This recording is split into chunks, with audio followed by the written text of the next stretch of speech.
Hey everyone, it's Austin, and I'm joined with a Jason, What's up? a Kalen, How it do? and an Alex. What's up? What is happening today? Anyway, we're back to basics, a Commander podcast, and we're going to be talking about a bunch of different things today. But we're going to jump right into the best card you're not playing. And up today is Alex. Alex, what card should we be playing more of? Today I have a really kind of weird card. It has a lot of there's a few conditions that needs to be met to be actually really good.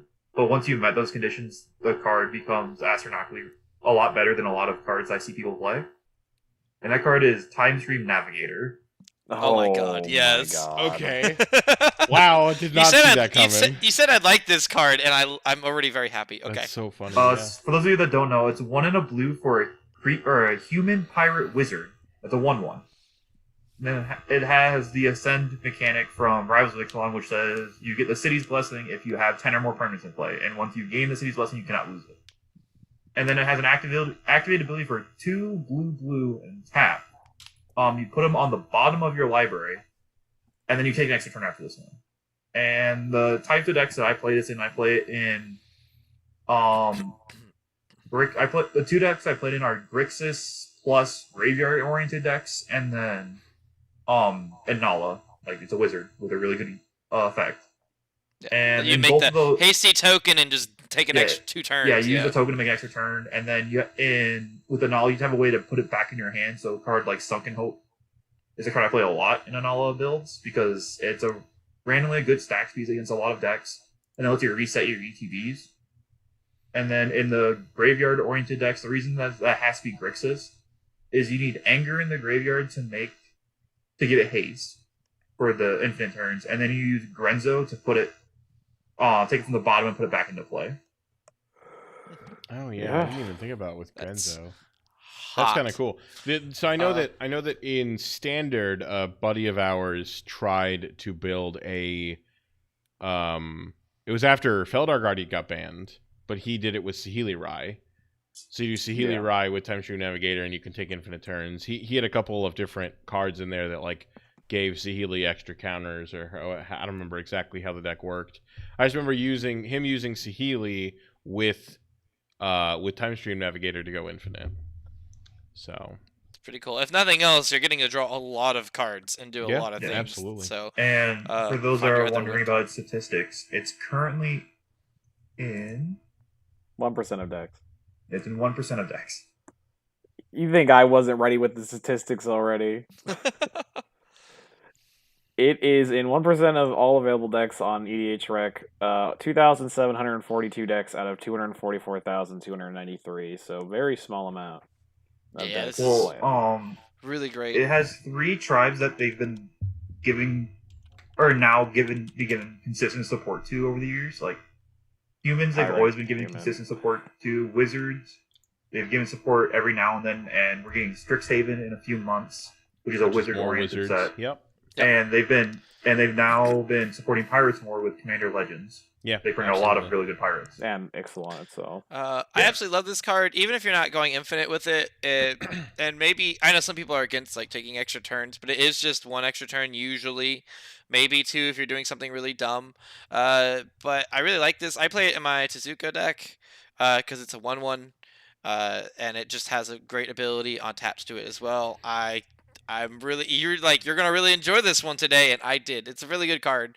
It's a really good value card. You can abuse it. There are ways to go infinite with it, but I don't think you really need it to make this card really useful. It is really good just to have that extra turn to be able to, do whatever, draw an extra card, get some extra attacks in, whatever. It's like my Craterhoof Behemoth for Tezuko is to be able to do this.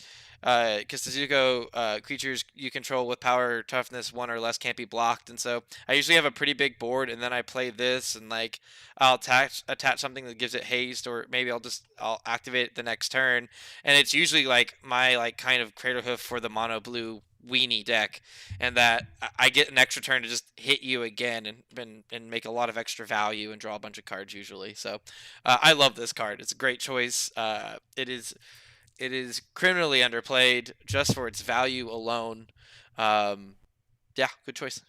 Yeah, it's also really good in Brutaclad decks if you can make a token copy of it and then make all your Murs Yep. copies of Time Stream Navigator. And then you're like, oh, boom! How many turns have I taken? Lots. Infinite, because you keep one token of it around, and then you Brutaclad makes another one every turn. Yep, Yeah. sure does. You make infinite copies of a token copy of. You can do this with like Sublime Epiphany or anything, and you just play Brutaclad, and then extra turns forever. I love it.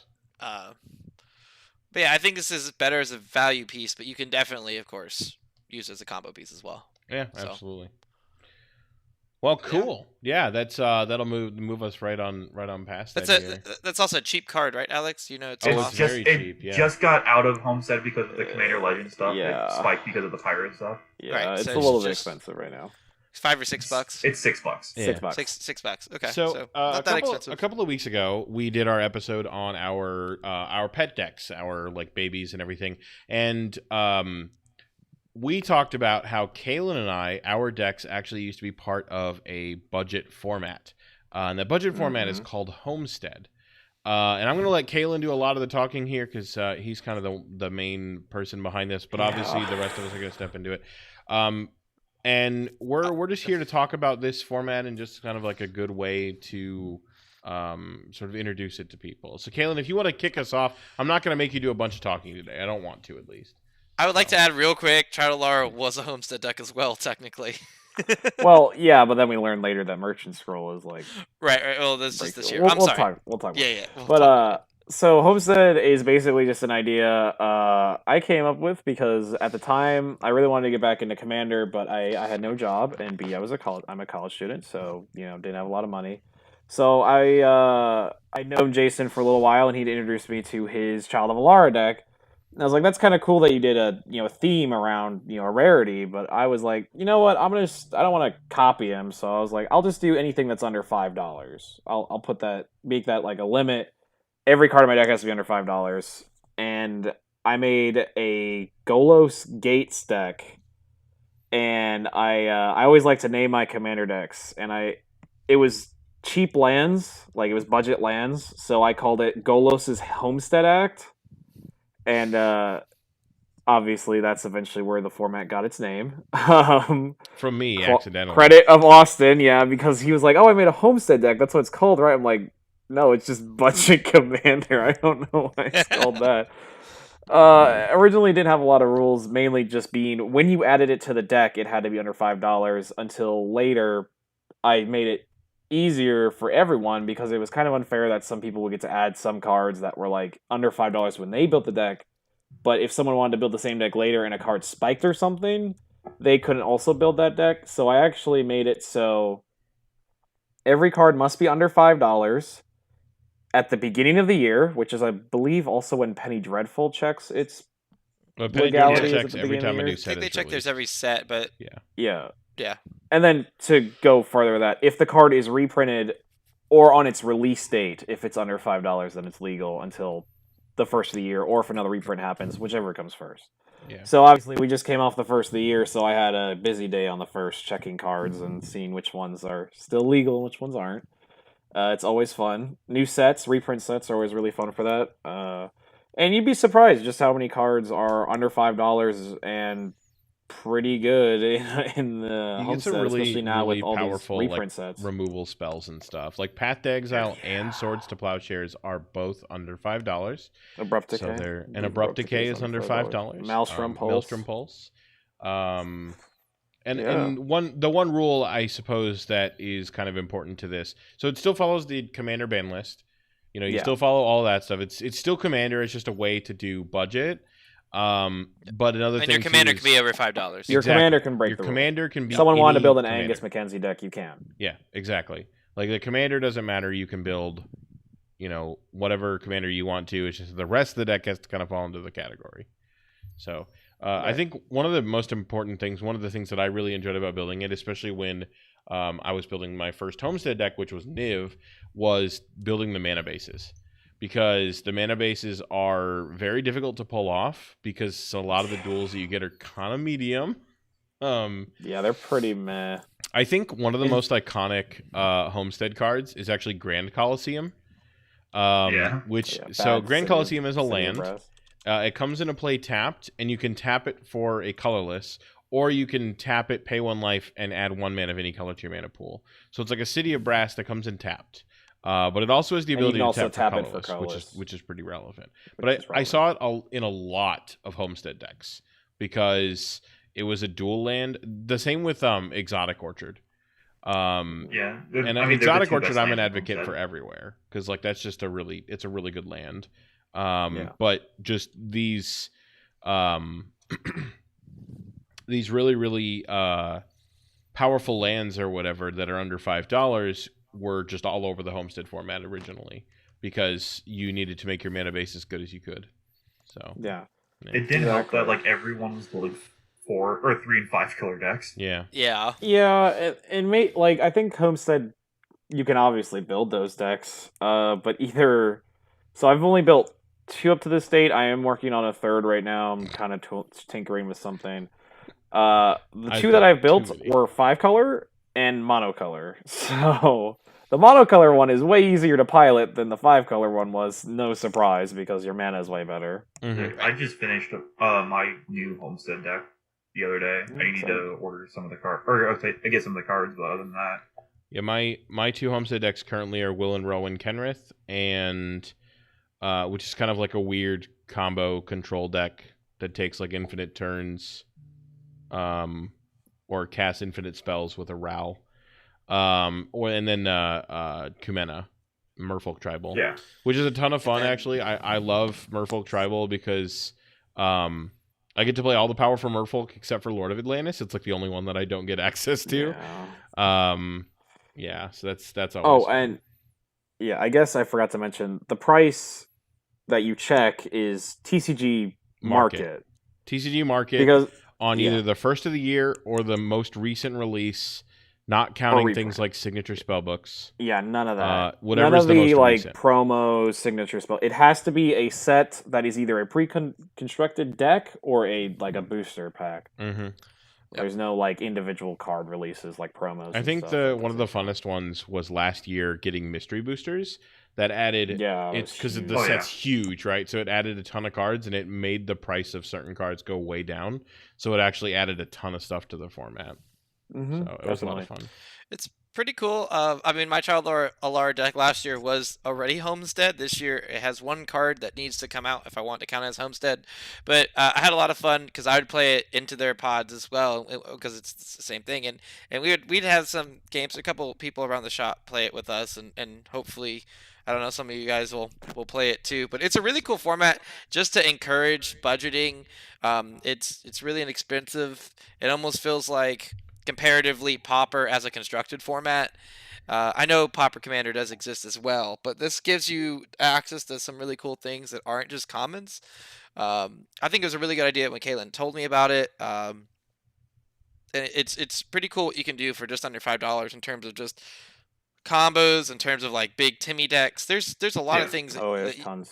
Yeah, there's a lot of things you can do. A lot of combos. If you're thinking about building decks. a combo deck for Homestead, one thing that I did with mine, because mine's a combo deck, is that when the Commander port first came out, I wanted to try and break it into CDH, and it ended up making it into CDH that someone else found, but I didn't like where the deck was going in terms of what it was playing, because it was just playing Underworld Breach loops. And I don't really like those as much.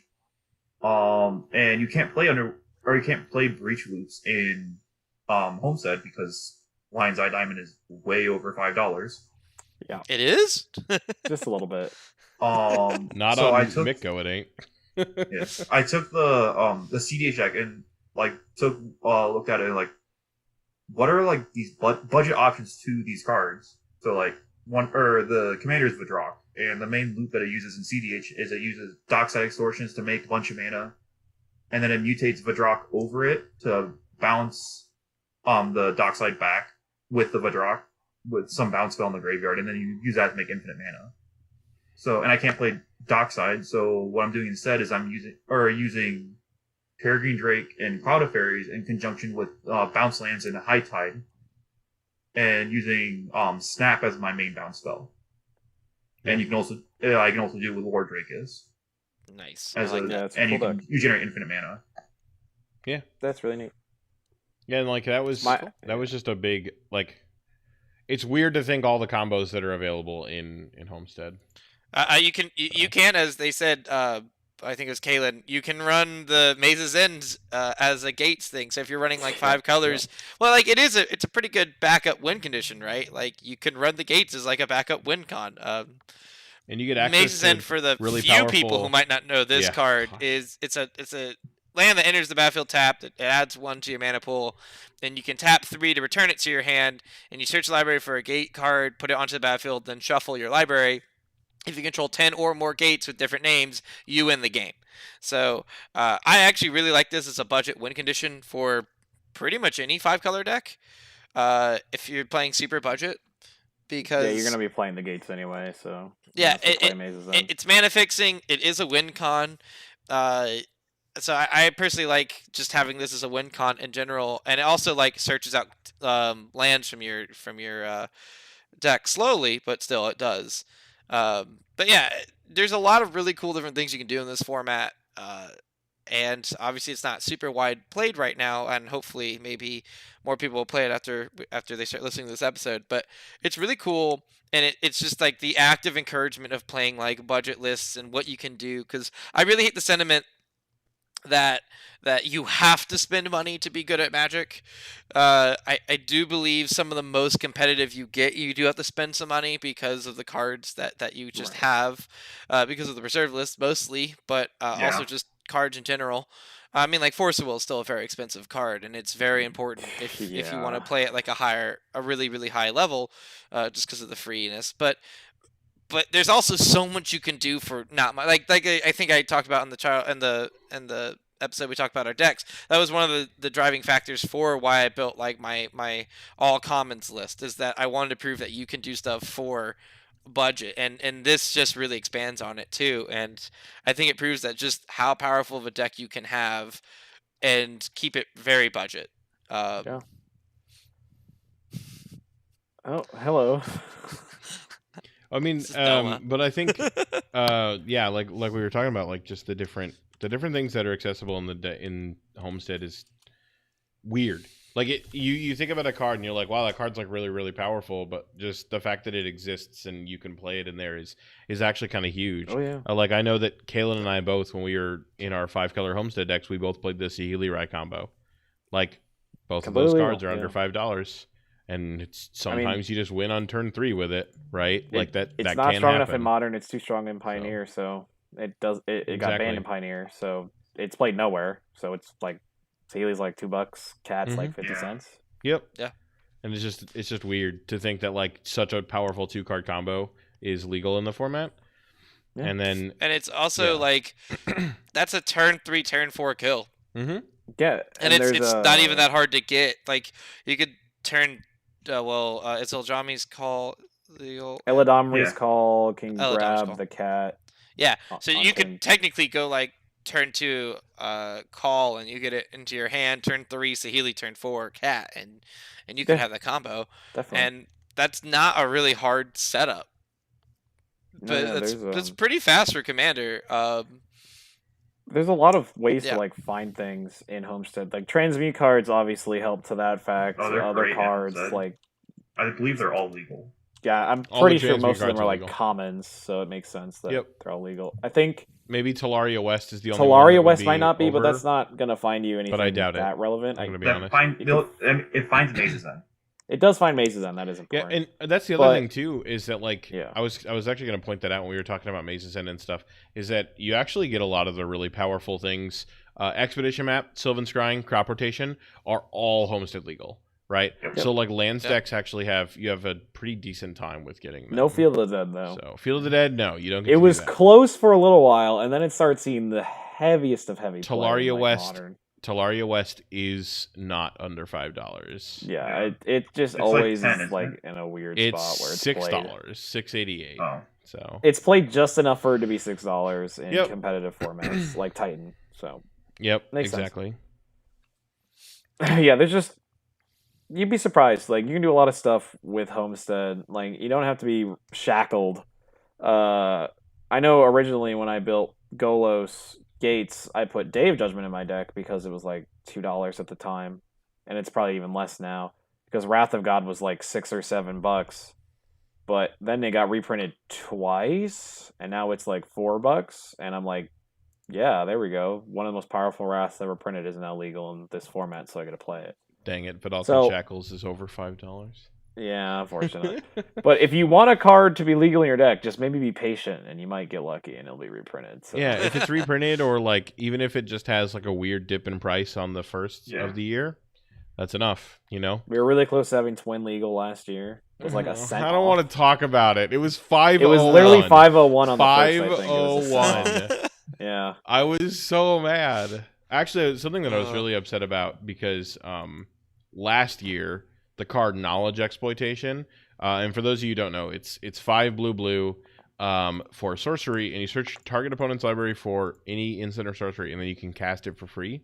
And then it is Prowl for 3 and a blue. So if you hit somebody with a rogue, you can cast it for 3 and a blue. It's a really fun spell. I love Knowledge Exploitation.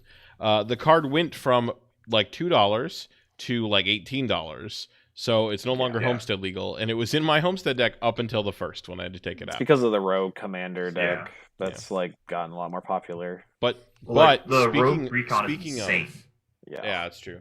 Speaking of cards that you would think are really powerful that are actually in Homestead because they're cheap, Chandra Torch of Defiance. Oh yeah, I knew you were going to talk about this. Card is nuts. Card is insane. My nuts. favorite Chandra, my favorite artist. It's perfect.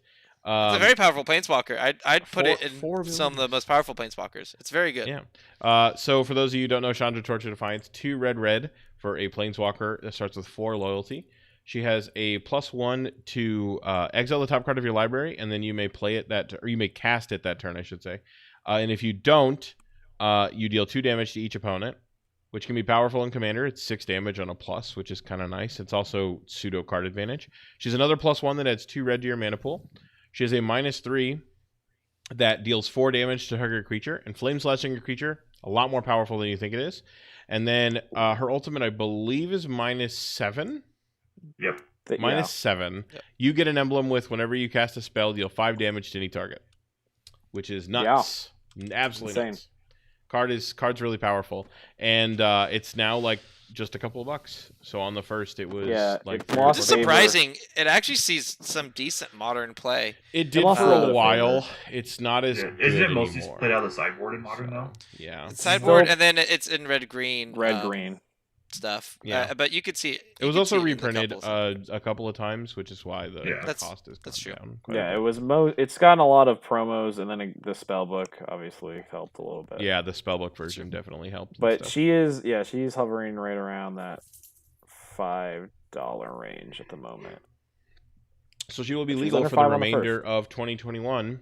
Unless she gets reprinted, and for some reason that reprint is higher. Yeah. Yeah, if she gets reprinted into a standard set.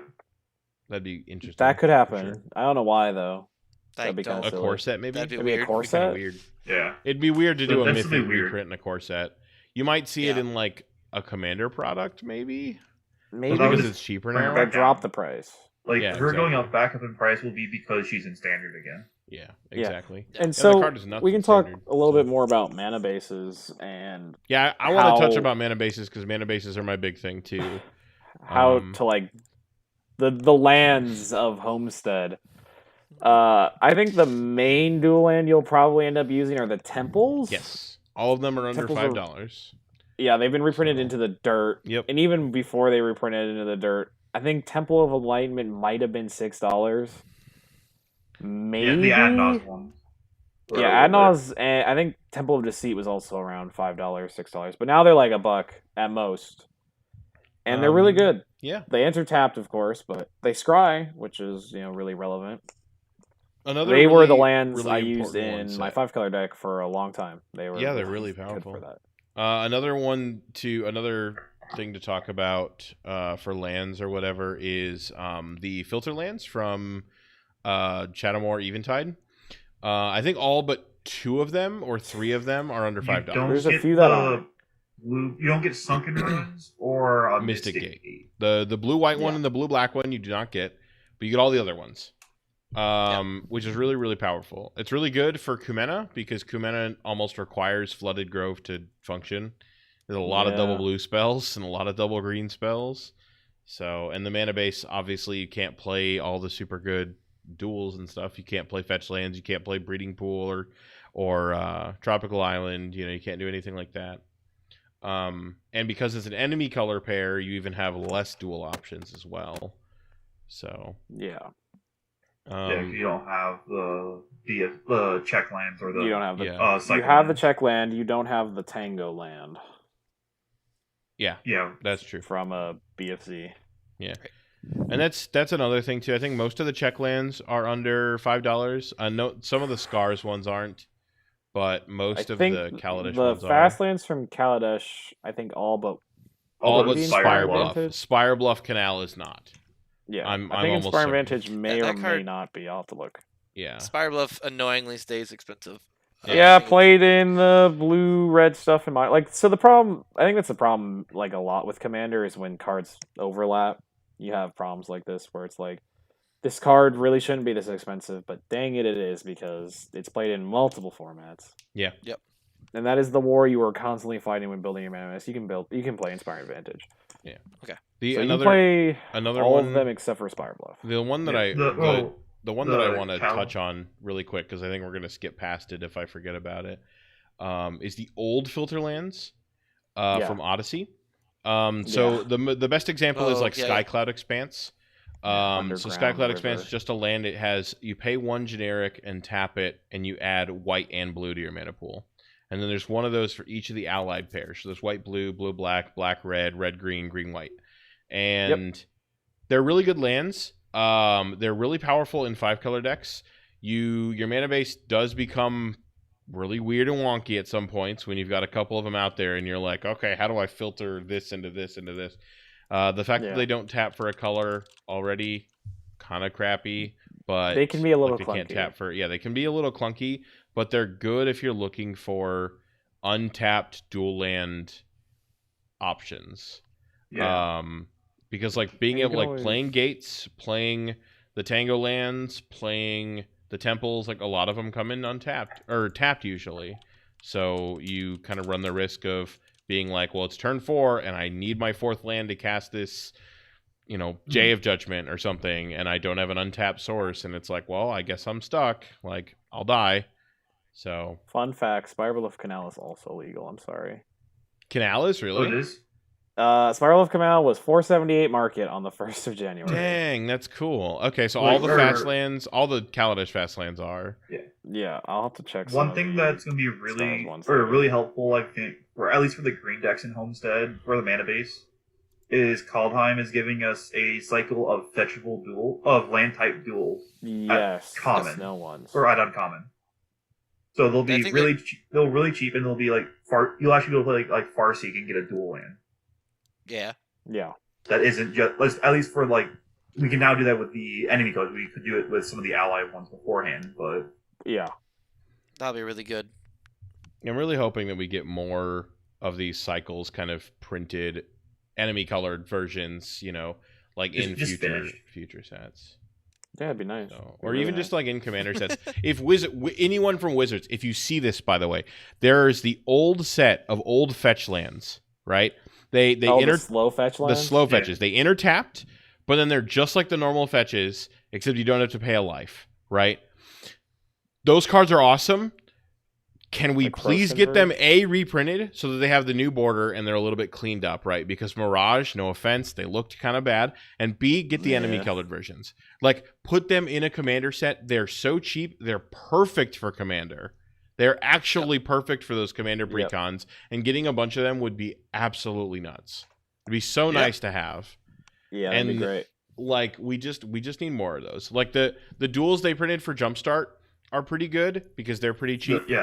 I think most of the triomes are under $5. No, are they not? They're all $6. They're all played in modern $6 and stuff, so they ended up being a little more expensive. Turns out they're really good. Yeah, they're solid. I enjoy them. One more land I kind of just want to touch on real quick for all you Gruul players out there. Grove of the Burn Willows actually just recently entered the format. It did. It's a Grove very is- good land. Yep. Grove is very good for a very low opportunity cost, right? 1 life to your opponent. To one or Especially each in opponent. For a so- Homestead deck, that's pretty nuts. Yeah. I even use it for, I mean, I have a red-green Eldrazi list I like to play in Modern a lot, and it's very fun. And It's a I run, Tri-land. yeah, I run Grove of the Brimrose in an aggro deck, because it turns out the 2 or 3 life you gain is almost never relevant, especially if it's aggro Yeah. enough. You wanna and talk in about Commander, it's even less useful. You wanna talk about I mean, what's great? When Jason first built that deck, and I was helping him test it, I was playing Death Shadow at the time, and I felt a little called out. Yeah.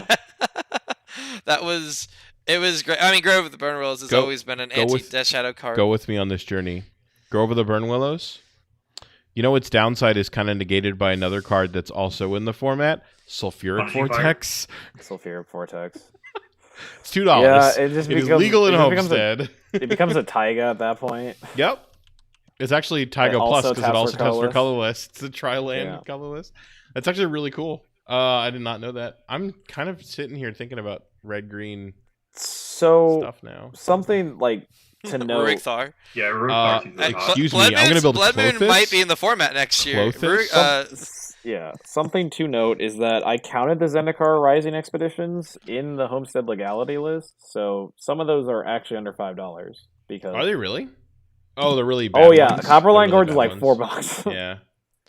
Like it is Um, not much. And then That card has such an erratic price history. Just hold on, like it went from like nothing to like Really everything's high a and then modern really low. dredge, and Yeah. it's Rage back down Reverse to Thicket, I nothing. also believe is under $5 market. so is Seachrome Coast.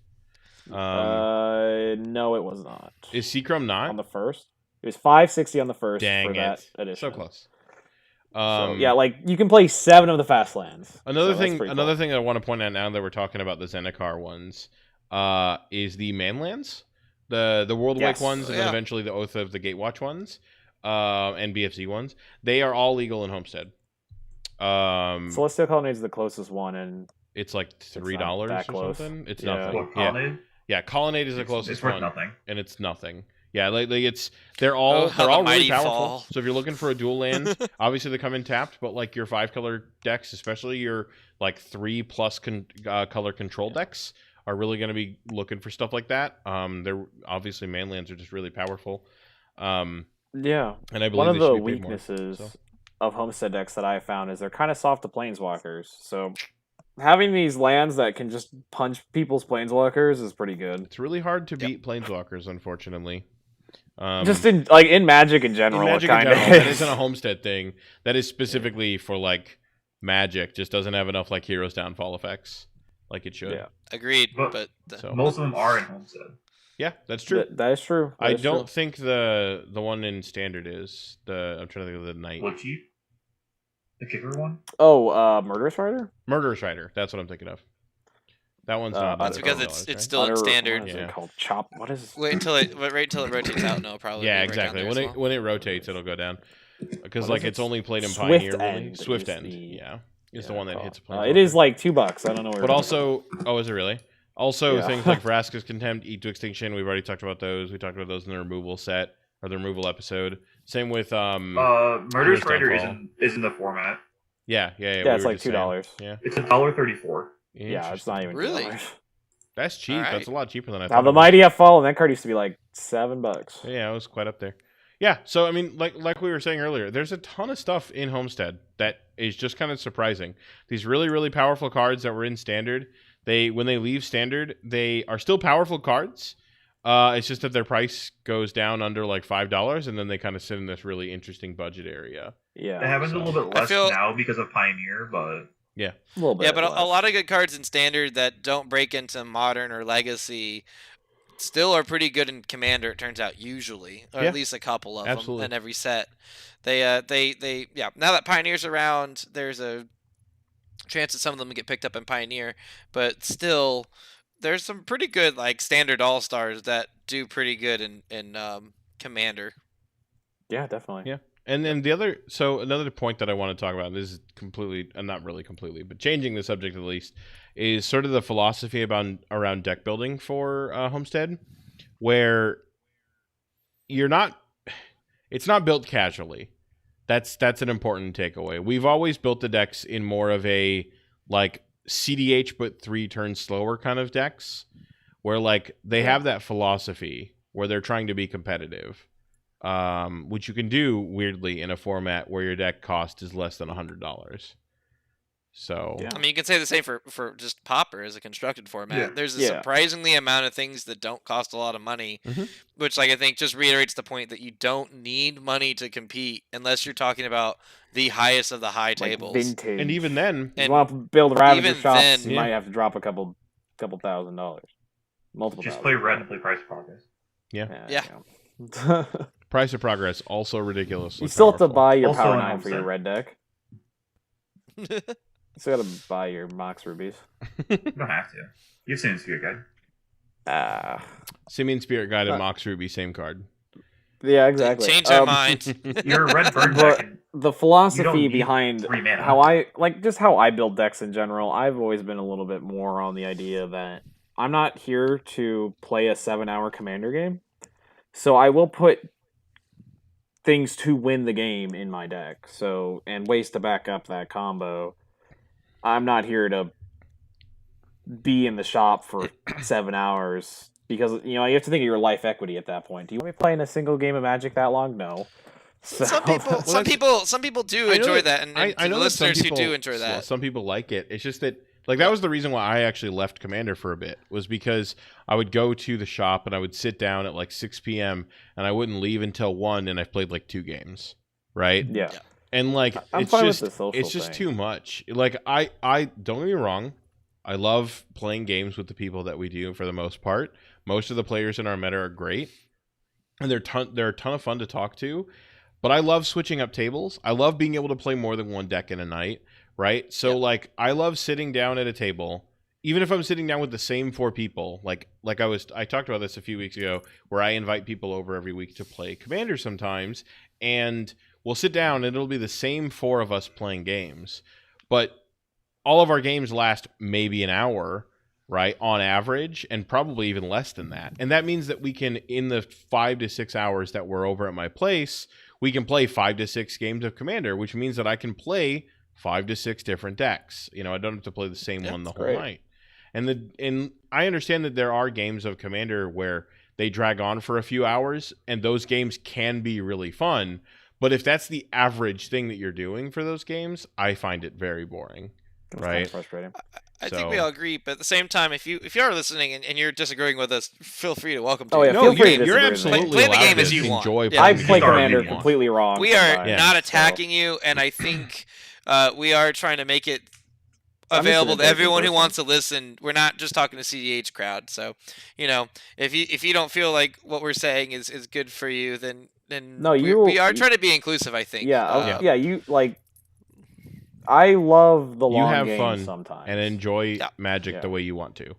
That It's is just a very when it important happens takeaway. back to back to back. That's when I have a problem. But I the agree, but place that we are coming from, especially when we were talking about Homestead and like the philosophy of building it, but also just talking about Commander in general, is we usually come from a standpoint where we'd rather play multiple games in a night, which is fine. I like seeing everyone's deck do different things. I like seeing different people win. it also feels bad when you get like mana screwed for the first maybe couple turns or something like that. If you like, if you play a just having 6-hour bad game and you were mana screwed for the first 10 turns, yeah, it sucks. It sucks, Like- and then no one the game lasts for so long, and you're super behind, and you just never. Get Or to if do the someone things you someone want. dies really soon and then they sit there that's and wait terrible. for everyone else to get done with the That's game. why Yeah. That's why you got to kill them all on the same turn, right? Not always. Sometimes you just attack the same person over and over until they stop moving, and then you move on to the next person. Next person, yeah, that's good point. But The correct way to play aggro: kill somebody, just then say the who's philosophy. Oh, yeah, just the philosophy of building your Homestead deck. Definitely, take a look at a CDH list and be like, what can I replace these really, really expensive cards with? I think that's a good way to if you want to build a competitive Homestead deck. Yeah. If you want to build a fun Homestead deck, obviously just be I want to build Bear Tribal in Homestead. Obviously you don't get Gaia's Cradle, which is the best card in that deck, but and Groin Rights of Itlamok as well. But just build Bear Tribal. You get 4 Bears Blade though. You do get 4 Bears Blade, which is equivalent to It's 4 4 bears, even though it bears. only gives it +2/+2. It's 4 bears. That's more than 3 bears. Yeah. That's That's true. a lot of It's bears. true. Oh my god, that's a lot of bears. I'm so But in if on you this wanna bear build- tribal thing. Let's do this. If you want to build competitive Homestead, definitely like I would take a look at some CDH lists and be like, this is a cool deck, Yeah. but half the deck is over my limit. So like, what can I And- replace these cards with? Obviously, Yeah, there's some decks you can't bring down. Like I don't Exactly, think you like can play Pod. Godo Helm in. I believe Helm is over $5. Did Yeah, you I just think say that You can't play pod Godo. doesn't work? Is pod legal? Birthing pod's not, but my birthing pod tile deck worked. Oh yeah, you're right. It, did. Yeah, It you did. can It Vanipar, sure It was did. like the Pod. whole I forgot point that- of Niv. I forgot that was a pod deck. It Oh plays my 2. God, Well, yeah. it used to only play 1 pod effect. Now it plays 2. But Let's do now.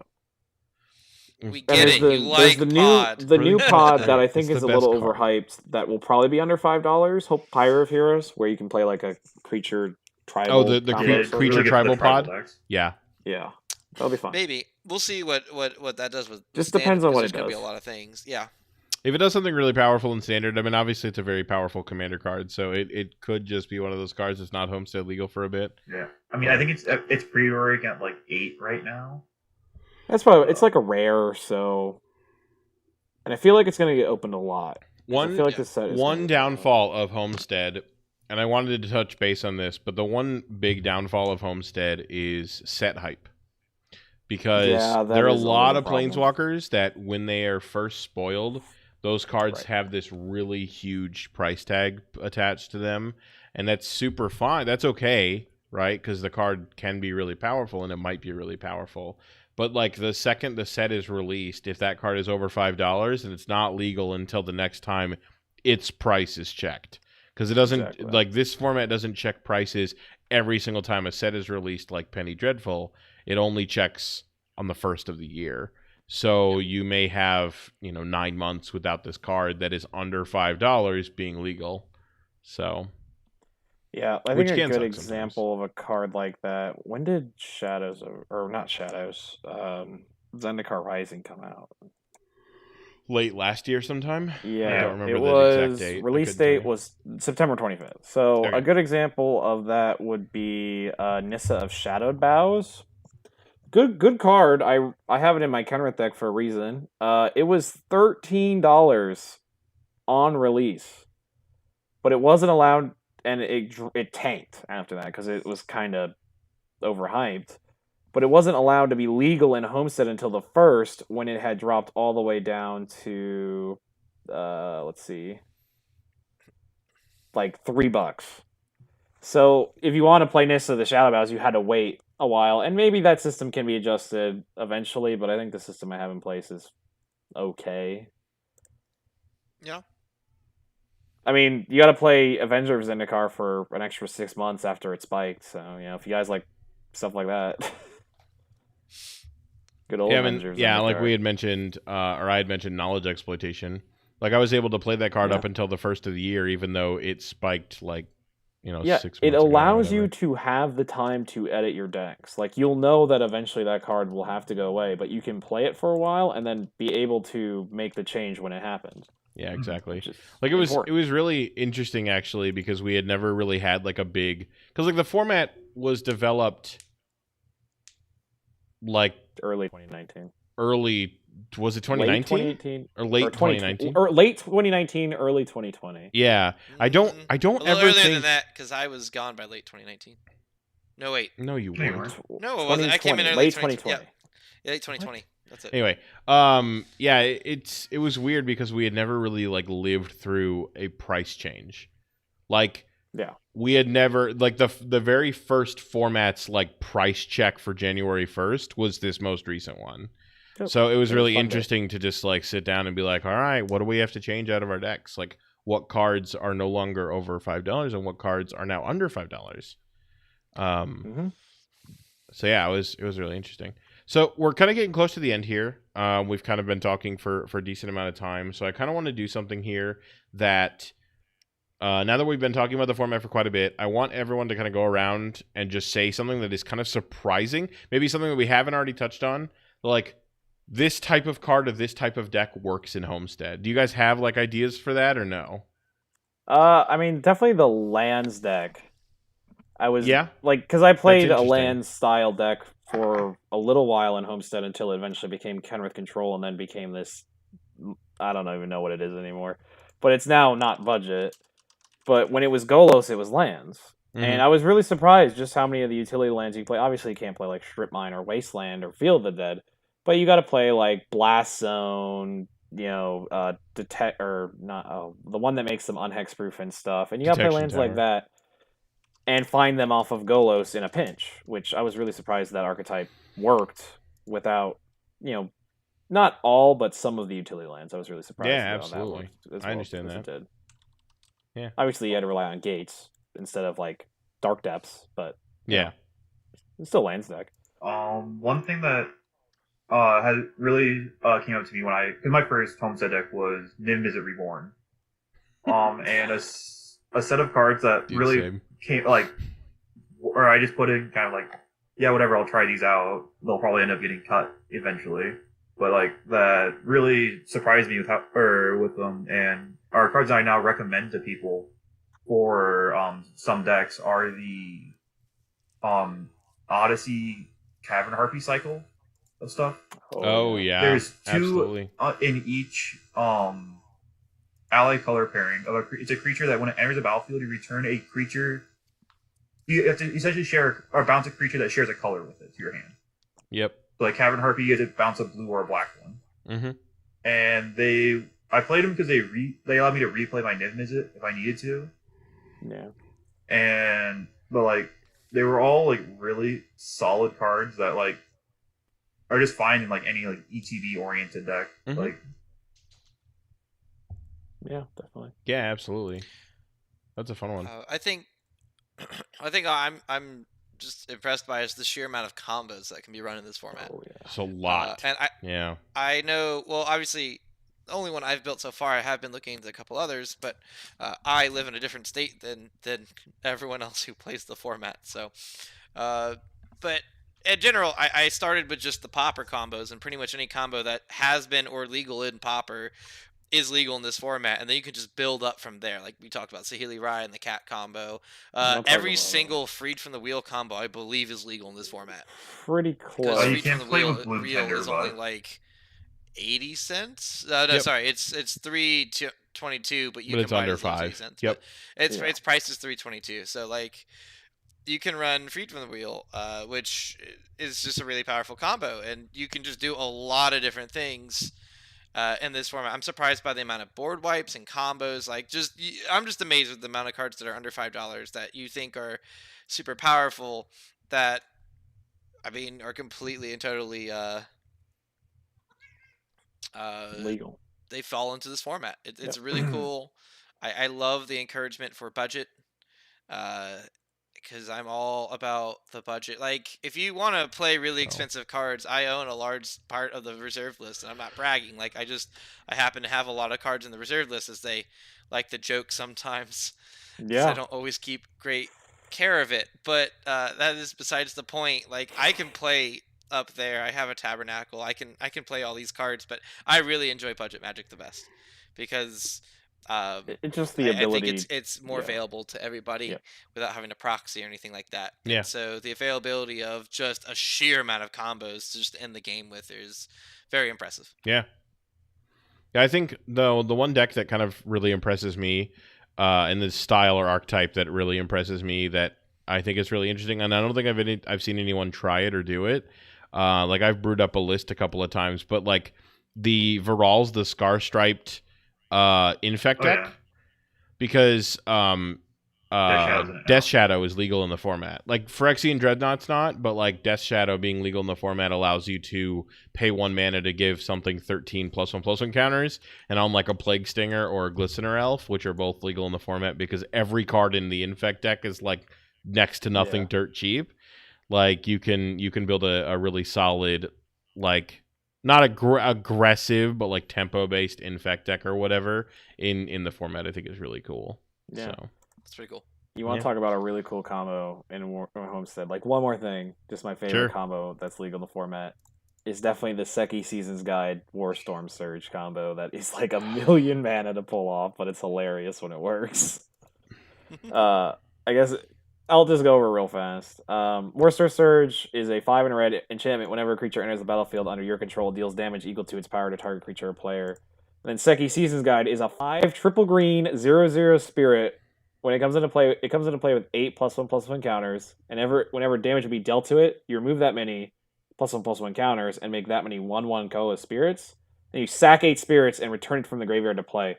So what you do is you have it enter, deal damage to itself, make 8 spirits, have them throw them at your opponent, and then you just keep doing that over and over again. As you sack the spirits to get it back and over again. It's hilarious. Put it in your deck if you want to have some fun. It goes in the Gruul deck that we were talking about earlier. Yeah, with Grove of the Burn Willows. There you go. Yeah. I just realized I did build another Homestead deck. Yeah, you have your Pirate Storm deck. Yeah, my Pirate Storm. Pirate Storm deck. It's all under 5. Like that's actually a pretty good example of another like CDH deck that you can bring down into it is the Malcolm X decks. Malcolm plus Bloodhorn Buccaneer, like together under $4. Mm-hmm. Yeah, definitely. Absolutely. Yeah.